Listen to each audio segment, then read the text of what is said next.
জামাত নিঃসন্দেহে আমি শ্রদ্ধার সাথে জামাতের স্মরণ করি, কিন্তু জামাতের ভাইদের মনটা যেন কেন কেন যে গ্রামের যে আছে না জটিল কুটিল মহিলারা, ঝগড়াটে মহিলারা আছে না, তাদের মনের ভিতরে জটিল কুটিল।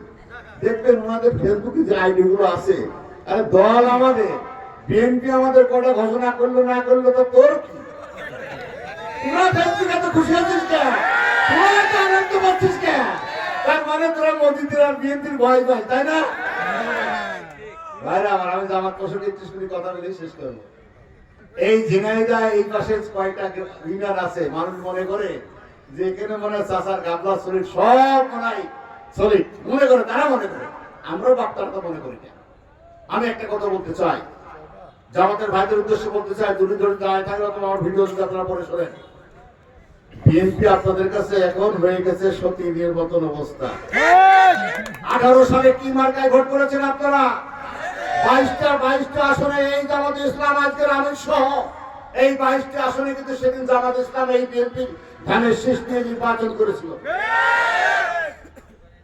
এই খালেদা জিয়াকে নেতা এবং নেত্রী মানে কিন্তু সেদিকে জামাত ইসলাম আন্দোলন সাকার করেছে।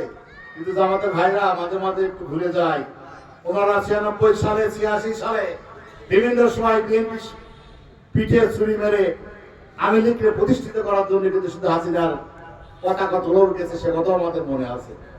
ওনারা ক্ষমতার কাছাকাছি চলে গেছে এই মনে করে আজকে বিএনপি প্রসঙ্গে, বিএনপি দল, বিএনপি প্রার্থী সম্পর্কে আজকে বিভিন্ন সময় আজকে গালমন্দ করেন, আমাদেরকে ছোট করেন।